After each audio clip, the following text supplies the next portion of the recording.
Kia ora and welcome to Wahine, a podcast celebrating wahine in business who are carving their own path with intention, courage and vision.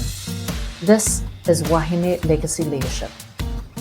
Tēnā koe Tania, nau mai haramai ki te hōtaka a Wahine. Thank you so much for joining me on the podcast today.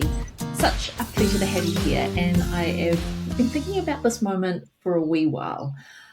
So I'm really grateful to be able to share this space with you because the podcast is all about uplifting voices of wahine in business.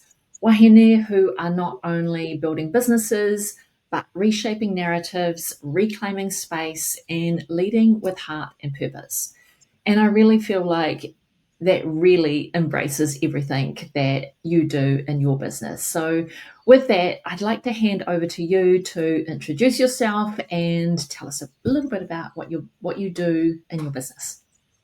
Ai, o tēnā koe Sandra, kia ora koutou. So ko taranaki te maunga, ko te atiawa, ko taranaki, ko ngaruhini ngā iwi, I tupu aki au I te wahi o Manukurihi ki Waitara. Ko Tania Niwa, tuku ingoa, no Ngā Motu aho. So I am based here in Ngā Motu, where I was actually born, and having lived in Australia for 25 years, came back several years ago, and I took the opportunity to really focus and drill down on what I'd like to do in my career, which is as a storyteller and photographic artist. So through the medium of photography and aerial drone, I'm able to help really share narratives and tell stories and speak to what's important and what's really bubbling up and needing to be seen and heard. I love how you described the photographic narrator piece about your business, because I've really seen that come to life since you've been back home. So love that that's how you've described what you do. With that 25 years in Australia, and how long have you been home? So I had a massive big shipment sent back to me back here in about end of 2015, and before it even arrived back, I ended up returning to Australia and then realizing that I could work between both countries. So it really wasn't until the first lockdown that I more solidly stayed here for more than a year. And prior to that, I would be here for 2 or 3 weeks at a time, and then going back to Australia to work, and then just building up my work by my clients here organically until the lockdown, and then it was all in here. Yeah. Nice. So 25 years in Australia, a few years of working between the two, and been home for about a good 5 years now. Yeah. And you built an incredible career behind the lens. Your work is just stunning.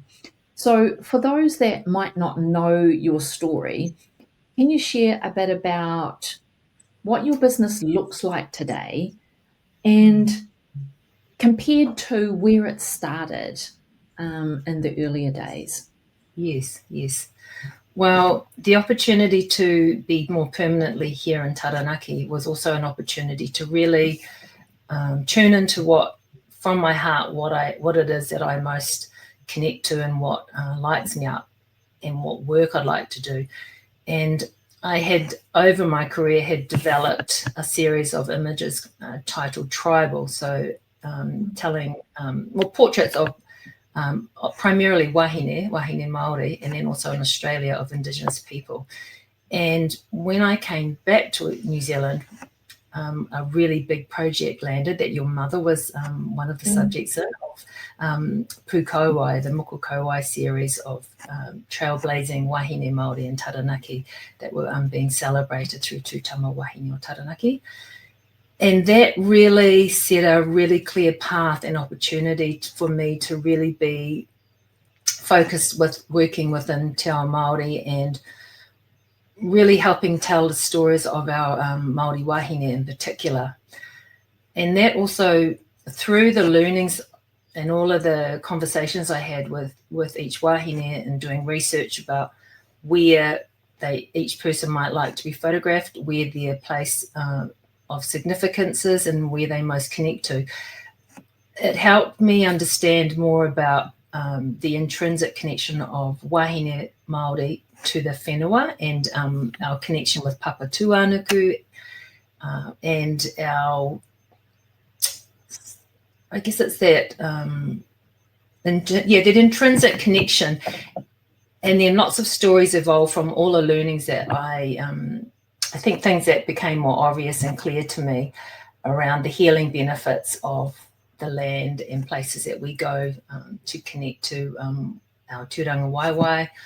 Might be going up to the maunga. One of the wahine, the images were, or two of them actually, we captured on the maunga.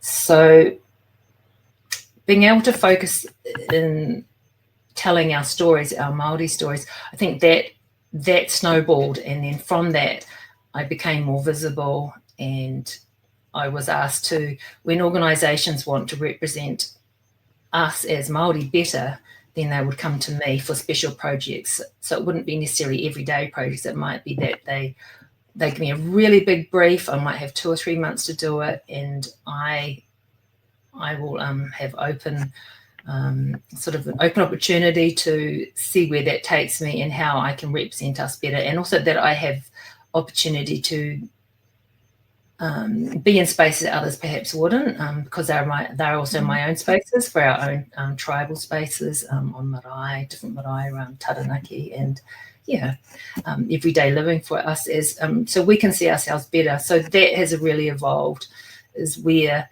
I can help shine a light on us as Māori, because growing up we really didn't have a lot of people who are Māori who a light was shone on. And that was Leonie Piham asked us that question when I was working on the project, and we went up to Taranaki Maunga, and it was one of the series around wahine and healing locations of significance that Pono Skelton was also leading.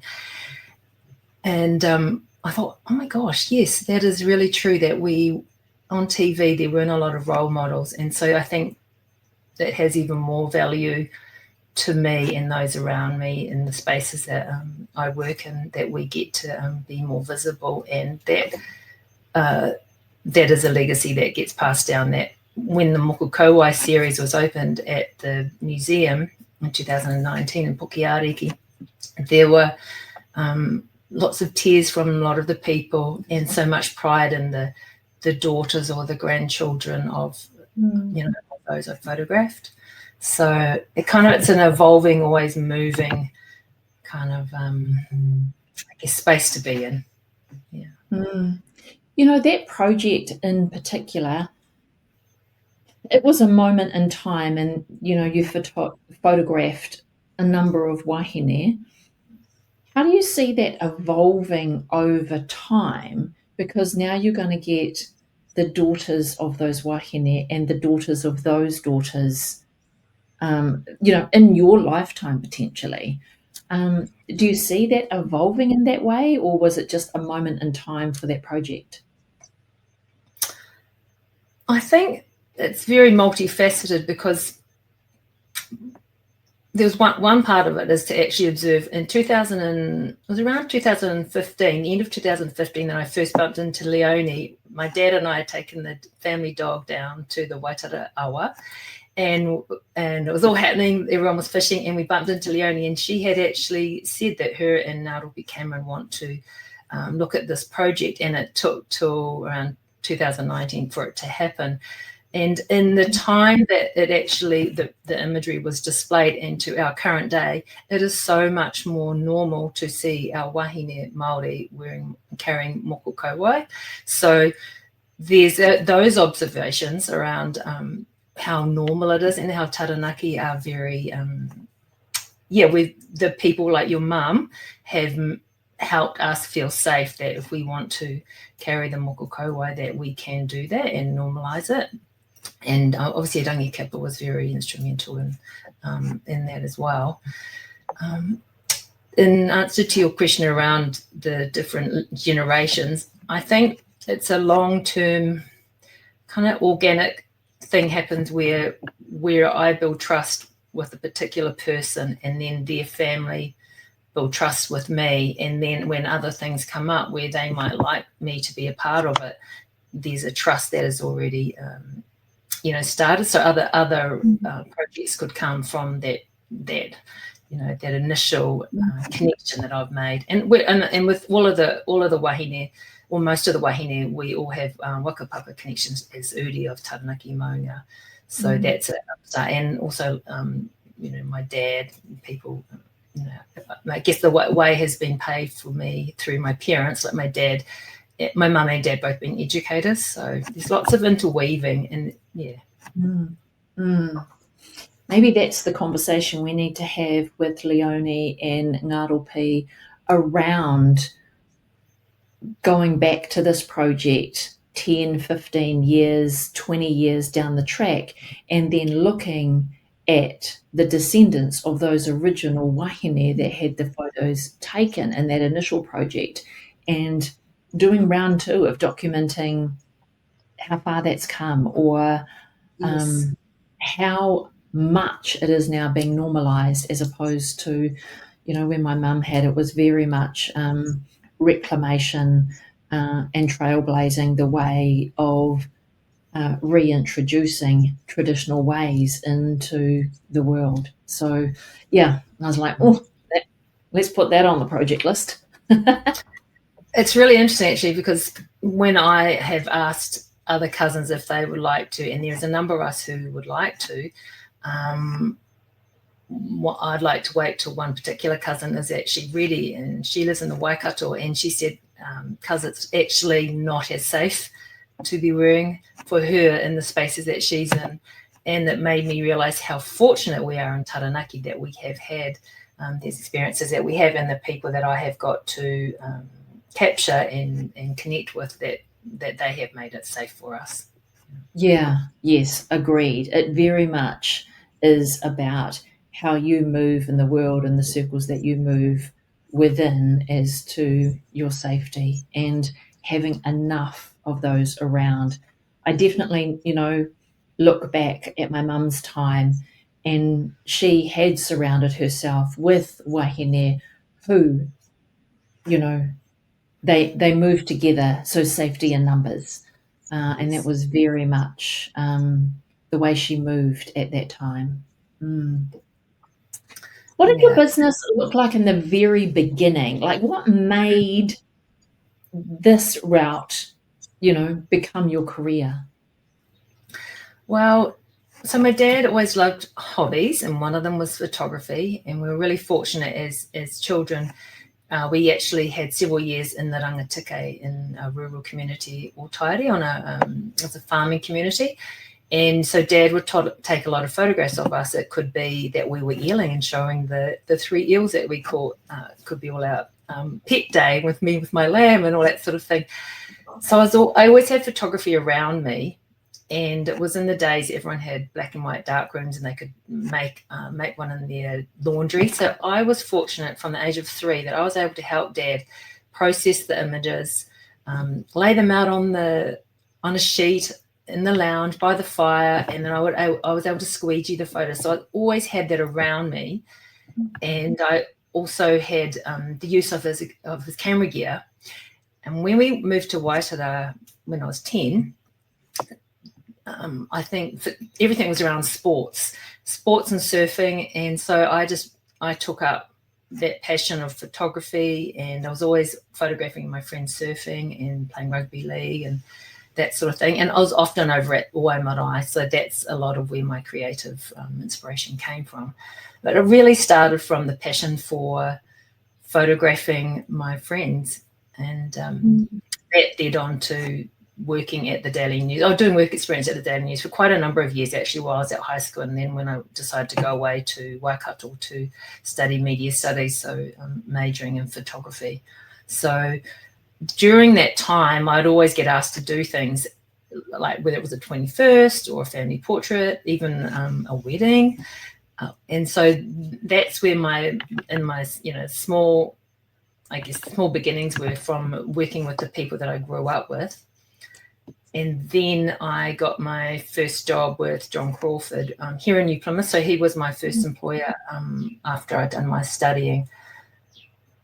And so it wasn't actually until I'd been in Australia for a few years that I finally took that step to actually go out on my own. I'd been working for a commercial photographer, photographing for blue chip clients, and they were global entities. So we were working overseas a lot. And I think after I felt pretty burnt out, after about a year and a half and 150 flights, Hong Kong, China, America, rural places in Australia, I was just completely, I was like 5 kilos heavier, and I just wasn't seeing my friends much. So I actually, after all my colleagues kept saying to me, when are you going to go out on your own? When are you going to go out on your own? You've won all these awards and you've done all these things.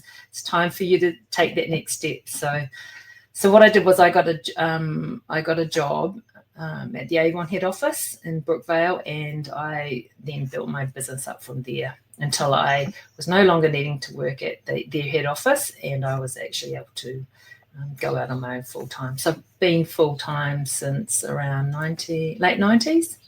Oh, wow. Okay. And that started when you were in Australia? Yes. So working for commercial photography, because John Crawford was commercial, like photography mainly, right? He was this out the gate amazing wedding portrait and commercial photographer. Like he's actually living back here now and still going strong.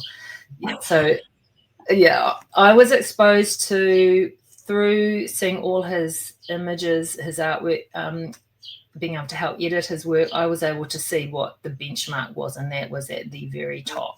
So I think I was really fortunate that I got to work for him, because I've always had an excellence ethos, and I got that from my parents. And to have my first employer being John, so average is not okay, and that is not the benchmark. By having been around John and then working in Australia for someone of the equivalent caliber, I think, that helped me also in my own success when I set up my own business, by understanding what's mediocre and what's not, and what's standard to always only ever achieve. So when you went out on your own, did you do a certain type of photography? What did that look like? What attracted you in terms of the type of photography that you wanted to pursue inside your own business?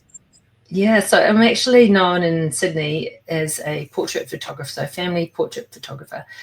So many of my clients were from Mossman on the North Shore, Manly and Northern Beaches, and they all loved to have their family portraits done at the beach. So I was originally known as a black and white family portrait beach photographer. And then some of the clients that I had way back then, I still have them now. So they might not need a family portrait for 5 years, or they might need one every couple of years, but they still get hold of me. And so that's how I can still go backwards and forth between countries. So that's where I started in portrait photography. And then I remember, I think it might have been when the recession hit in 2006 and 7. I had a big team. I had a big turnover, shooting lots of weddings and portraits. I remember talking to Darcy Nicholas, and who's actually been my mentor since around 2006 and 7, who's one of my favourite artists, even from when I was a child. And he just said, don't put all your eggs in one basket. Think about at least a few other options. And I thought, well, maybe it's time for me to get back into the commercial photography side and look at offering headshots, for example, because a lot of my family portrait clients, they also had businesses. So what would actually happen is, from a family portrait, I'd actually get commercial bookings for architecture, for headshots, and lots of other things. And then for commercial clients, they would also say, oh, well, we need family portraits. So that's sort of what happened. And so that was great to have that balance of both. And I really need variety in my life, in my working life. So being able to work in an industrial location or being at the beach photographing a family, the balance is really suits my personality. Nice. While you were in like Australia and working, did you always know that you were heading home? Like 25 years in Australia, you could feel like, okay, I'm really settled here. Like I could carry on with this kind of lifestyle. And especially that you had a big team. Uh, what what made you downscale and then return home? Yeah. I actually never thought I would return home to live in my Mm. younger days. So I arrived in Australia when I was 24. So had the best time of my life, you know. Um, but what started happening was when I was coming home, my ngākau, my heart, I could feel the pull of Taranaki, the maunga in my family. And so, and each time coming home, I would just be bawling by the time I got off the aircraft and to see my parents. And then when I have to leave, the same thing would happen. And it would just get stronger and stronger. And then I just knew, I think it was for about 10 years that I knew that I wanted to go home, but I just didn't see a way forward because I'd worked so hard to capture or to build up the business that I did. I just couldn't understand at that time. I couldn't really visualize how I could actually make a success of myself in back in my home city. However, as good fortune happens, our school friend Tony Kemp, he came over for a couple of weeks and helped me in my business and looked at all the different facets of my business, where I have my strengths and my weaknesses and where I might need to create a new product or a new range, all that sort of stuff. So he also, and he got to sort of understand how my team rolled and all that sort of thing. And in conversations with him, he was sort of like, Tania, it's time to stop being like the ostrich or the turkey and putting your head in the sand. It's like, it's time, you want to come home, don't you? And I'm like, yes, I do. And he's like, well, don't worry about your team. Because I was really worried about, well, how will they get jobs? Like, they all rely on me for income. And he said, just go find them jobs. So I'm like, oh, okay. So I called other colleagues and I said, do you want my best graphic designer and full-time digital artist? And they're like, absolutely. So yeah, it kind of worked out really well because I had some great support around me. So it was him and also Darcy Nicholas. The guidance, I guess the wisdom that was shared with me helped me, and not to mention my parents as well, helping me to make that happen by letting me come and live with them for a month or so when I got back. Although love, having parents who are stable, because I don't know how many times in my lifetime I returned home. There were a number of times where I'm like returning home before I'm like off on my next adventure. Okay, returning home.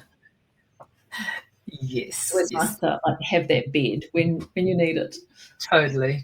Yeah, and the other draw card for coming home was also that my granddad was 95, and I really wanted to be around him more often. He lasted till the age of 99.909. He died a few hours before his 100th birthday party. We had family came from Australia all over the place. But yeah, I did get to have nearly 5 years with my granddad as well. He lives on Crown Hill in Ngā so that was another incentive to come home as well. Oh, that's nice. 5 years. Yeah. Thinking about your business in Australia, how big was it at its peak? Like, how many staff did you have? What did that look like? I had about a team of around 7. So that was because that was in the days where there wasn't so much not technical. The technology hadn't advanced as much, so we needed a bigger team when we were designing and making wedding albums, and there was a lot more hands-on, help needed. So, and I also loved taking at least 1 or 2 assistants on shoots, and then that made my job a lot easier. So I probably carried more people than I really needed to. However, it was all part of the output that I wanted to create. Yes, so I was shooting around 15 to 20 weddings a year and shooting portraits, doing portrait shoots at least 4 or 5 a week. So it was it was a pretty big setup. But the funny thing about all of that was, because I got to nearly $500,000 in turnover, and it was just me shooting. However, there wasn't the profit that there really should have been for that kind of turnover. I went walking with one of my colleagues up to Shelley Beach, and we talked about our net profit. And she had decided to move out of her studio when it flooded and actually work remotely and go to clients and actually share the family portrait, like take it to the home and show them the portraits rather than having a big outfit like she had for a long time, because it comes with a lot of expense to have that. And her profit was higher than mine, and she had no staff, and it was just her. And that's when the light bulb moment was sort of like, it's time to change. Yeah, totally time to change. So that was around how I could have a better profit margin and all of that, just really drilling down. And there was a lot that I wasn't willing to compromise, but technology has come so far now that like I don't have any full-time team members here in New Plymouth. I have 3 wahine who contract to me whenever I need them for shoots. So and they've been with me for quite a few years now. So I don't have the big stress of having to. So what happened in Australia compared to what I have now is I was on the hamster wheel. I had to turn over at least $10,000 a week, to break even, and it was just. And at night, once I finished my shoots at the beach and I get home, when we're 8 o'clock at night, and then the next few hours I'd be responding to all the messages that the team needed to know for them to be able to continue to work the next day. It could be 1 a.m. before I finished working, and I was just like, I was pretty burnt out. And I thought, no, actually, the idea of moving back to Taranaki has been burning for a long time. And as you know, the draw of and the calling of our maunga, Taranaki, it's pretty strong. Yes. Yeah. I mean, I'm interested, in what team looked like and changes you made, because I think that's where businesses struggle, right? Because they start having their specialty, which in your case is photography, but then having to build the business and look at the marketing and the staff and the team and the sales, it usually becomes more than what the business owner anticipates. So talking about your team is really interesting in terms of what you have now compared to what you had then. But during all of that, you remained the only photographer? Yeah, you didn't crazy. have other photographers on board? No. In Australia, most of the team members were actually trained in photography. So generally people will contact me if they would like to work for me. And sometimes it just aligns that we would love to. Some of them want to come and do work experience. And there was also a professional studies college that I was able to get cadets from as well. And then they became employees. So that was sort of often how it worked. And so now doing special projects, conducting your business now without a full-time team and just having contractors when you need it. So that means that you're doing all of the editing and delivery and shooting and. Yeah, and the and is actually pretty exhausting. So what I worked out was when I packed up my business in Australia and was able to come back here, I realized that I had a lot more freedom. So I didn't have to worry if I had a full-time staff member and I was going between countries. I just didn't need all that extra.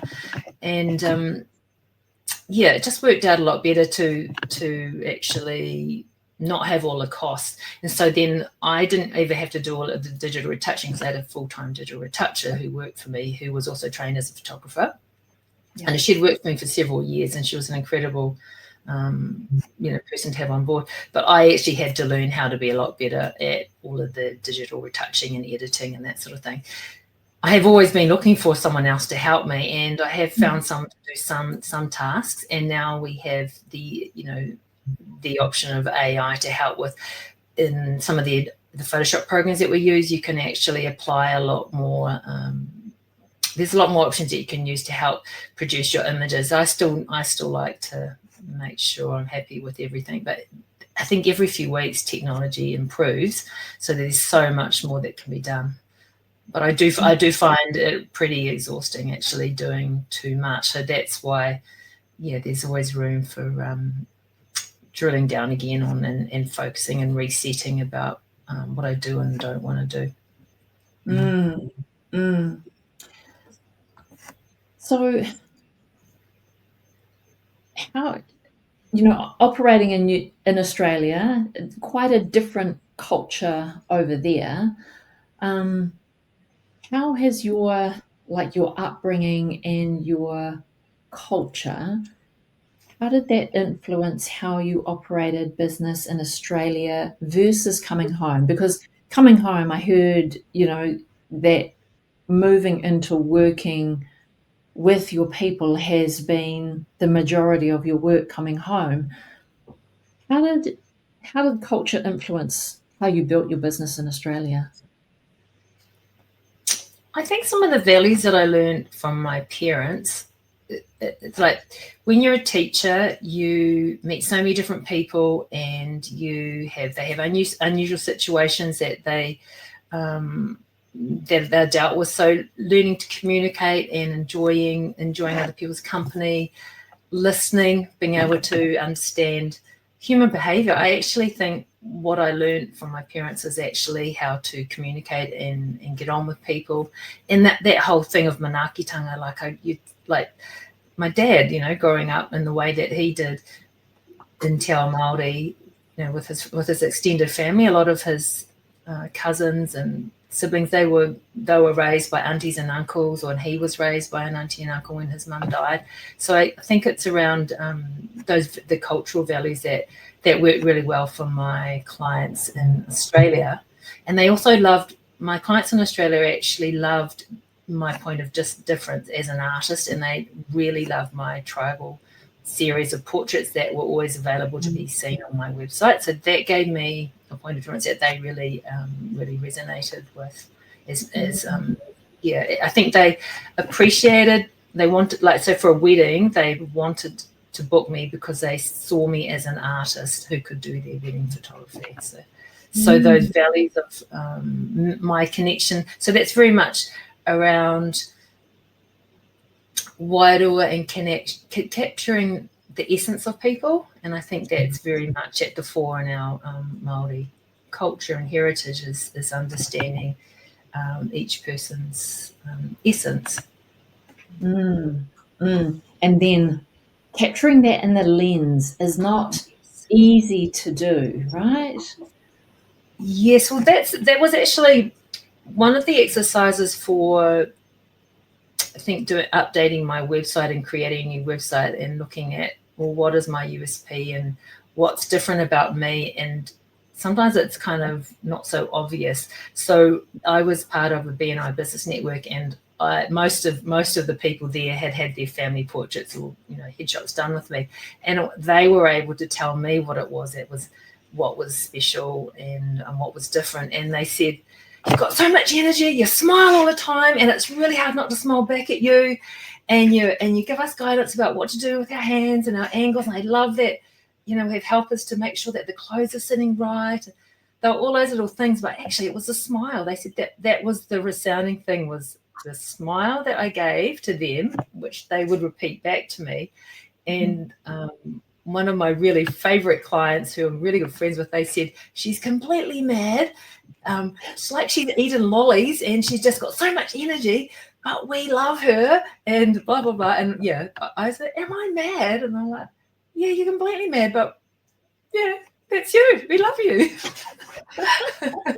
So it's just sort of, I think it's some of my personality traits that people warm to or they don't. And I think I definitely am. I was born with glass half full, not glass half empty. So being around, when people reflect back to me what it is that they appreciate about me, is naturally that I would be positive, uplifted, not moody, so easy to be around.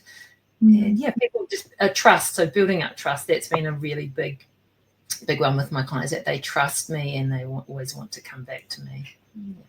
That's so interesting when you ask other people what they see in you. Such an interesting exercise, but so fun. Love that. Over the years, you said to me before, you've entered lots of competitions and been recognised, and that was part of the catalyst for you going out into business on your own. Now you have earned the title of Grand Master of Photography. How has that changed who you are and what you do in your business? Do you mean the actual having achieved some of those benchmarks within my profession? Yeah.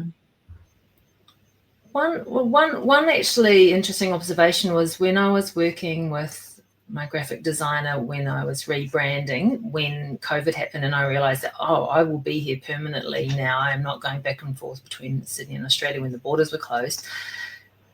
And we were trying to think of a tagline, because I used to have one in Australia, impact, energy, and clarity. That was one of them. And he said, you don't need a tagline because Grand Master of Photography, that is all you need. And I was like, he goes, yeah, because that says it all in that. And then I thought, well, actually, that is really good that he was able to see that, because I noticed when I first came back, people that I knew that I'd grown up with, they might introduce me and they go, oh, yeah, she's a master something. They didn't know exactly what it meant, but they figured that it actually meant that I've achieved a benchmark of a high caliber. And then that also helped with trust. And I think to this day, when I get a lot of work coming through Google when people are searching, and often it's from companies that are in Australia or in Auckland or other areas than Taranaki. And I think it's because having those achievements actually just helps people go, okay, I can trust that she will do the job and she'll do it well, and she's got the experience. So having worked really hard my whole career to achieve those, the benchmark in Australia of Grand Master of Photography and in New Zealand, Master of Photography, it really helps add value, I think, to people feeling comfortable with working with me. And changed your perception of yourself in terms of positioning in the market? Has it had an impact on how you view yourself as the business owner? I think I achieved that goal probably more than 10 years ago. And I think at the time it was something I think it took me around 19 years to achieve that in Australia. And it had been something that, that's sort of like, at that time was the benchmark for us there was around 16 of us had achieved that in Australia. Wow. I think it is good for, just reminding it was good just to remind myself of everything that I have achieved, because it's not something you can do just in a blink of an eye. It's everything that all your work that's been judged over, that was 20 years of work that's done really well. And I think it is really nice to have achieved that. Way back then, I don't know if I really took that in, but as I reflect, I understand more now how the value of reflecting on benchmarks and milestones, and not just being like, on to the next thing. What haven't I done? I used to be a bit like that. I'm not so much like that now. Yeah. So always been within your nature to kind of look at how you're benchmarking yourself, because you could be a really great photographer and not enter competitions, not, go for the goals of, being awarded a Grand Master in photography. What was your driver behind, entering the competitions and seeking, that level of recognition within the industry? Well, funnily enough, I haven't entered any images for about 5 years. The last series of images I entered were the Pukoe, Mokukoe portraits, actually. But what was a driver for me through my career to enter was, it's an opportunity to try new techniques, expand, like from being like this to expand what's possible. And my curiosity, that was, that's always, I guess that also is exciting to try new things and try to do what I haven't done before. And sometimes it was using like for example the olden day cameras, which were that have a 5x4 inch sheet of film in it, and you put the black sheet over your head and to capture these images that can be blown up hugely. And it's actually one of them that's in the background. So there's opportunities to try things that you've never done before, whether it's reverting back to old incredible technology, or actually thinking, well, what have I not done before with lighting and that sort of, there's just an endless opportunity to evolve.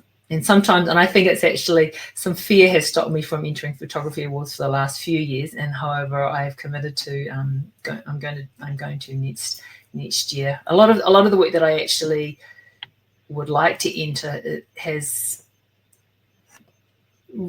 I guess it's, so for example, I have experiences that I would want all of our people involved to be on board with agreeing and approving. So there are a lot of our cultural narratives that you wouldn't just go and enter it without asking, is that okay with everybody? So for example, we had a tohora, a whale, beached in Opunaki a few years ago, and I was fortunately asked if I'd like to document the harvest and all of the cultural processes around what that entailed. And so there's some very heartfelt, emotional and spiritual images within that, but I've never asked if I could share some of those. But those are the sort of examples of projects that that's a non-commissioned one. There's a number of non-commissioned ones as well that I would love to be able to share with more people. So outside of your commissioned work as a photographer, do you take on photography just for the fun of it, just for capturing an occasion for your own satisfaction, rather than actually being commissioned to do the project or take the photography or work with an organisation? Yeah, I do. I could, well, actually, if it's, say it's summertime and I didn't have any commissions and it was a beautiful sunny evening and an amazing sunset, I would be taking my drone around the coast, and I would be taking it up and capturing some aerial imagery of the maunga with one of our awa. So that's the sort of work that really lights me up, is capturing our aerial narratives and being able to just see what's there. Like, you don't know whether you're ever going to see something like that ever again, because there could be this incredible, unusual portai or hat on top of the maunga, or the wispy, in cloud formation I'm talking about. It's just the sunset going down and hitting the cloud and the maunga at this particular time. It's like being a hunter of just being ready to go out and do things like that. And it's really fun, because I have probably been around Okata, around the coast, about 14 times in the last 2 months, and a lot of it was for commissioned work, but it's not always going to end up how I might want it, but it's okay, because it's all part of the excitement of, sometimes you got to work for the image. Yeah. But as far as non-commissioned work, that is actually, I have talked to a whanaunga. She's actually the granddaughter of the first kuia that I ever photographed with moko kauai. So I've talked to her recently about, can I photograph her, because she's very shy and usually doesn't like to be photographed, and she is moko kauai. So I've just taken those steps to carve out some time to you actually need to have space to even think about what I might like to do in my own time. And so if I voice it and say it because that's what I'd like to do, then I think that's one step closer to actually doing it. So so it would be a wahine portrait, a new wahine portrait, that series that I'd like to. It's sort of like a continuation. Amazing. I mean, it takes a certain amount of sustenance and resilience to maintain a creative business over as many decades as you've had in business. So, what does it really take to maintain a business, especially when over that time you would have seen change in markets, change in technology, change in the way people look at photography, how they view it? There's been a whole lot of changes. What's helped you evolve at a time and sustain such a creative business for so long? Yeah, definitely always evolution, that's for sure. What I have learned to do in the last 4 to 5 years is be really conscious of and listening to my intuition. I think the lockdowns were an opportunity to do that more, because my life was literally almost like living out of a suitcase. 3 weeks here, 4 weeks in Sydney, 1 week here, 3 weeks in Sydney, and it was really hectic. I mean, I was earning a lot of money in Sydney without any advertising because I'd have regular clients. And so I think when the lockdown happened, I was able to, pathways opened up, and then I was able to more clearly focus on and visualize what is my life purpose project. And when I focus on my life purpose project, lots of other things come into alignment and doors open, unexpected, but pathways show up. And I've noticed that that's what's ongoingly happened. So just to give you a bit of an insight into my life purpose project, I remember when I was wanting to come home and I felt the calling of our maunga and our people to return home. I remember going to Oai Marae, and there was a national education conference, and the kuia who I said Weddell Bailey, she was there, and she had someone with her who was looking after her, and she's matakete, and I said, oh my gosh, I came around the hill from the marae and the maunga looked so big today because there was a lot of snow. And she kind of like, almost like punched me on the shoulder. She goes, he wants your attention. I'm like, oh, okay. And I remember the first couple of years, I knew I was coming home because I've been called home, but I was like, what do I have to offer to our people? And like, what's so special about me? Like, what can I give? And I remember being really, at that time that she said that to me, I'd been quite teary about, I'm not really sure what it is that I'm meant to be doing, like, what is my greater purpose? Anyway, that all came to fruition and became very clear. And what became clear is that what I'm being called to do is to help tell the narratives of our whenua, our awa, and our maunga. So our rivers, the land, the coast, and Taranaki maunga, and our kaitake and pawakai. So for me, it was around, I would like to capture all of the rivers that run off Taranaki maunga, the mountain, from the air, and that would be from helicopter. And I'd been having thoughts about wanting to actually see the maunga from a helicopter for about 10 years, but I hadn't clicked that I would ever have that as that would be project, my purpose project. And I've talked to some of our local mātanga, and they were in full support of that idea, and as are our our leaders within our iwi spaces.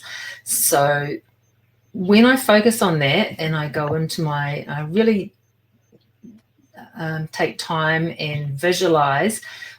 When I visualize myself up on the pawakai where the tanas that look like a lake. I visualize when I'm wanting to like meditate or connect with the universe, the source. That's where I take myself up there, and that's where I visualize. That's where I am. And that's where I get so much information about where I'm at, what my bridges, what I need, what are my obvious steps for my next steps to realize my dream. So this is all sort of opened up in the last few years for me. And I've actually, funnily enough, I've always had people around me who are seers, and I've had probably around 12 or 13 in Australia and New Zealand. And I remember saying to one of my friends, I wish I could see like you guys. And she's like, you can see, you're a storyteller, and you see what others don't. It was kind of like, oh gosh. But yes, I think I can see more clearly now around my purpose and understand a lot more. And I've had a lot of time for self-reflection of my personality, my skills, and what I offer. I also more recently have come to the, I'm not sure if I'm fully at peace yet, but understanding that I don't have to please everyone, and not everyone's going to like me. So when I have a voice and when I stand up for what I believe is justice, then I'm not always going to be in favour with everyone, and that hasn't sat so well for me. But I've been moving through that, and I actually have to laugh because that's all ego stuff. It's like, I've grown up always wanting people to like me. Everyone would have liked, I want people to like me, but I've realised that if I take a stand on certain things, that is not always going to be the case, and that's okay. So. Yeah, that's okay. What has it been like for you to navigate what I hear is your leadership journey, in terms of trying to navigate and understand your personality, how that shows up in the world, how it shows up in your business, how it attracts clients into your business, and more recently, the understanding that what you see through the lens is unique to you, which makes you the seer, which is slightly different to how you've described the matakite, those that can see beyond the human realm. And, really getting clear on your life purpose. That leadership journey, when did you really start to move into that in terms of consciously starting to explore deeper into who you are and what you're meant to be doing in this world? I think it's a gradual process.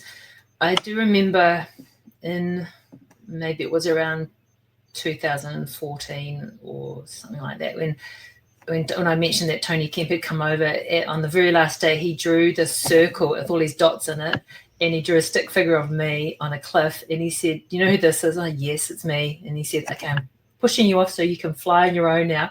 And do you know what this is?" And the circle with all the dots. And I said, "Oh, yes, that's the people." And he goes, "Yes, they're waiting for you to lead them." And I'm like, "What? What do you mean? Your people are waiting for you to lead them?" And I was thinking, I don't know.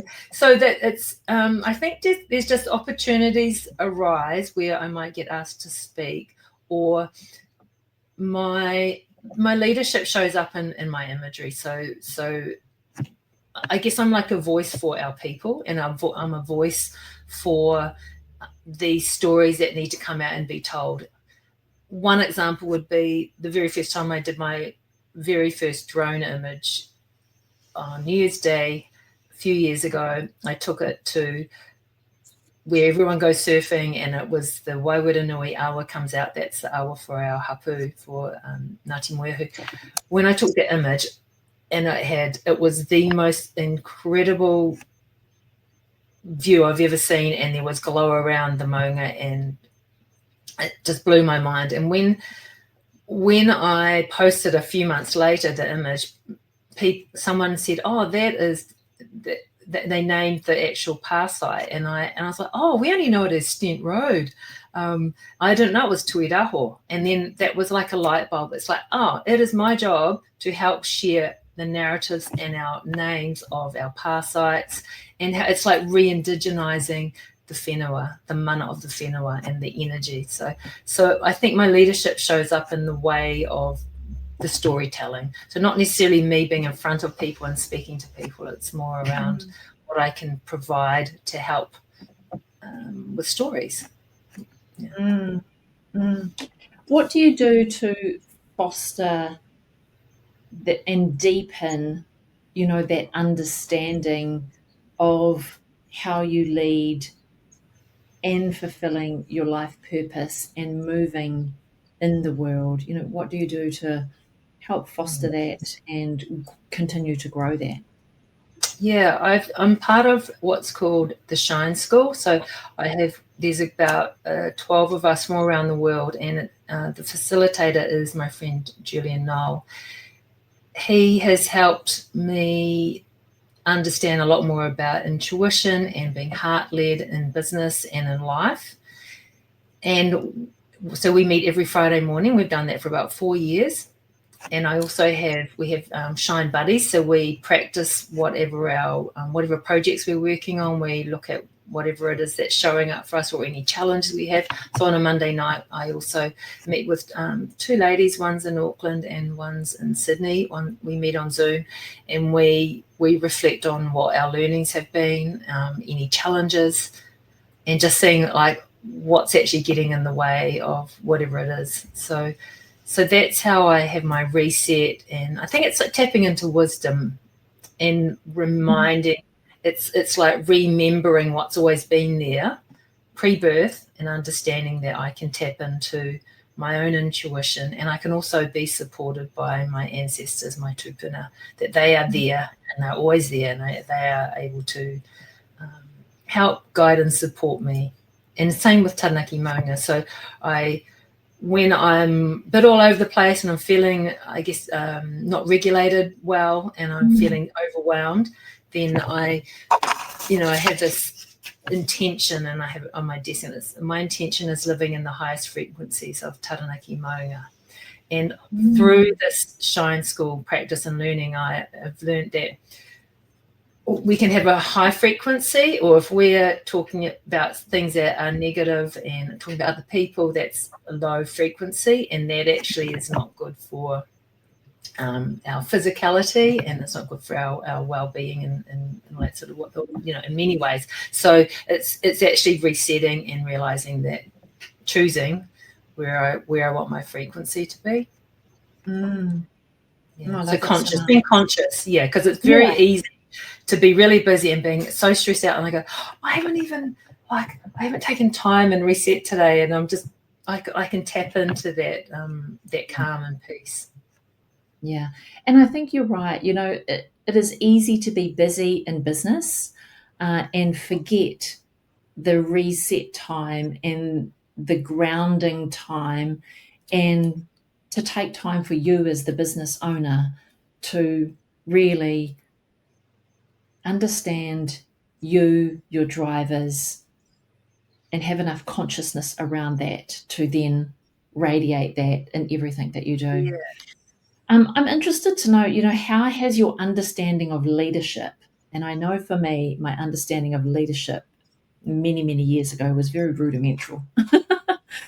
So I'm interested to know, how has your understanding of leadership evolved over the years alongside your achievements and as your business has grown?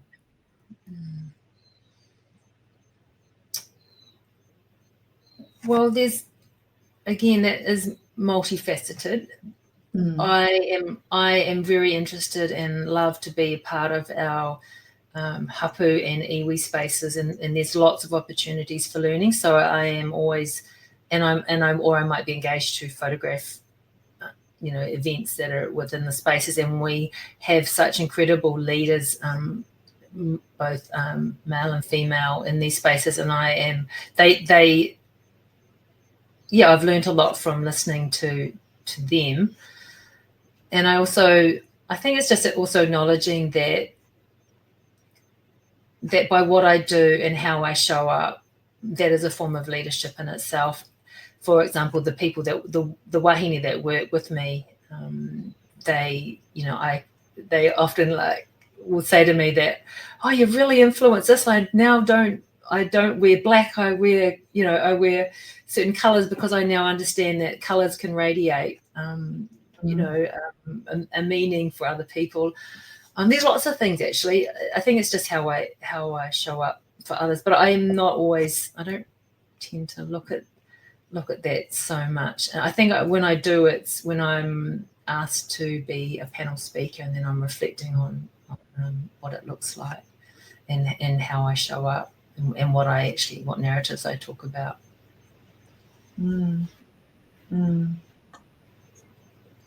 I suppose one thing actually is that I have been involved in the no seabed mining activations, and that's an opportunity to help be a storyteller, and using my aerial imagery to help with the paddle outs, and actually the imagery from that has gone all around the world in news media. And so leadership can show up like that. It's actually saying, okay, yes, I'm happy to do this at no cost, because I believe that that to have seabed mining in Taranaki is detrimental to the longer term health and well-being of our people and our land and the ocean. So those are sort of places where I have an opportunity to show up in a leadership way like that.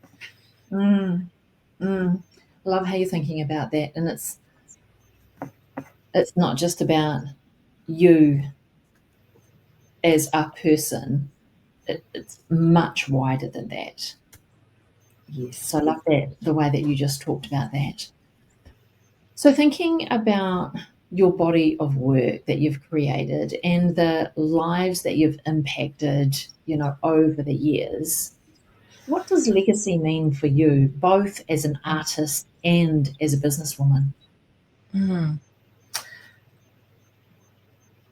I think for people to be able to have imagery of their family members first and foremost, and have them forever, and have those as legacy pieces, that's really important to me. And I think when I reflected on why is it that I am really drawn to being a people photographer or a family portrait photographer, and now within the iwi and hapu space, an extended family or a tribal photographer, I think,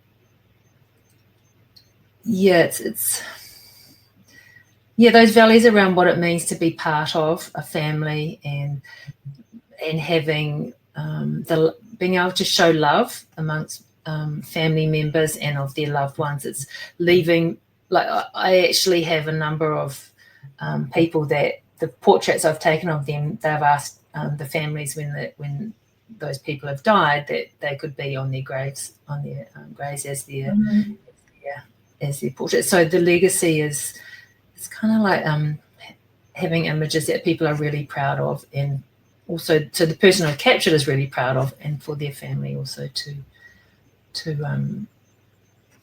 touch at their heart, that when they look at the image, that it really triggers memories and really, really special really special memories.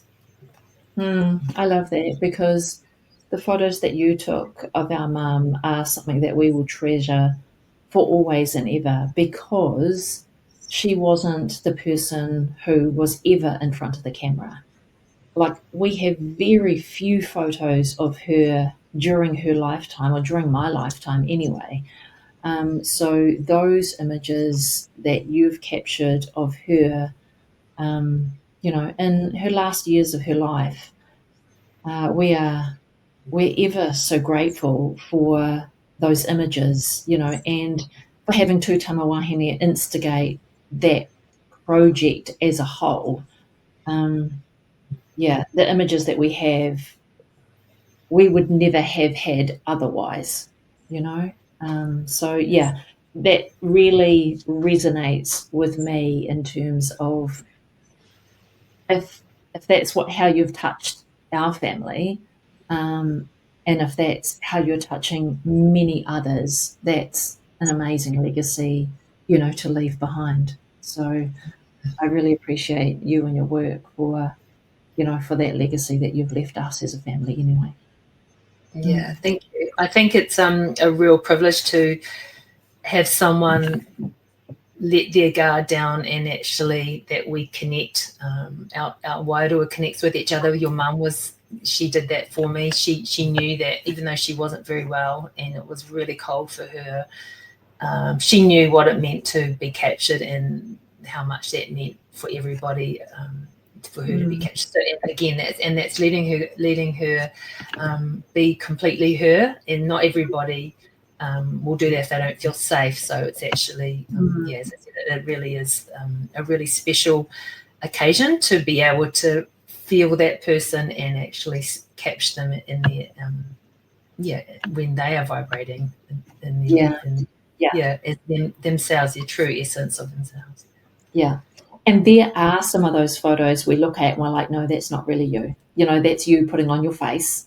And then there is other images where like, that is just her radiating in all that she is, that she was and that she is. So subtle differences in those photos where we know that that's her face, and then we know that that's her. So it's interesting that you say that.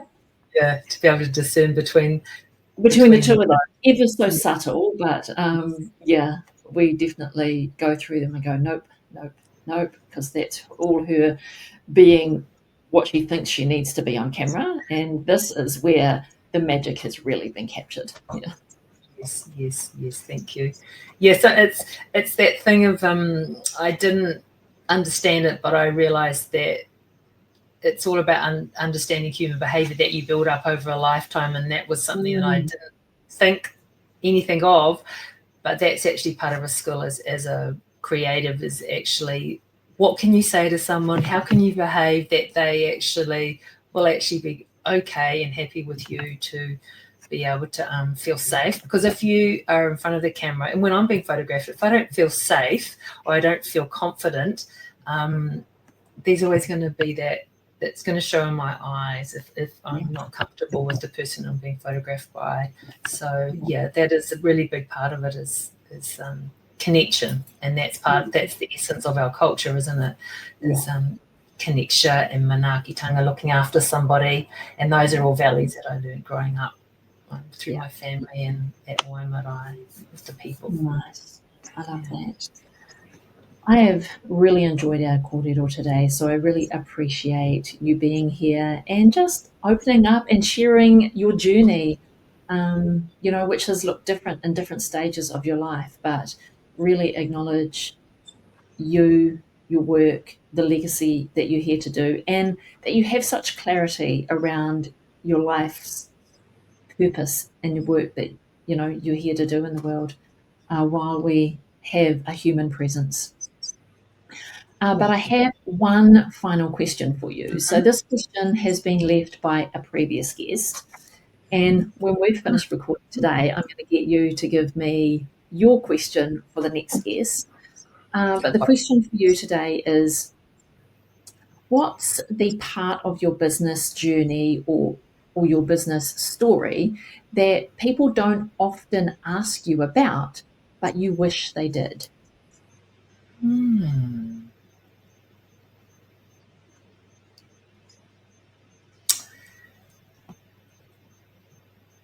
One of those, I don't know if I really want them to ask me too much, but I want them to appreciate it more, is actually every stage that goes into a project. And it's not just once I've captured the images, the post-production side of it and is very, very detailed, and the level of input that I put into that is all relative to what I charge. And quite often people also don't understand all of the costs involved in running a business to the level that I run. And for example, $7,000 for insurance per year.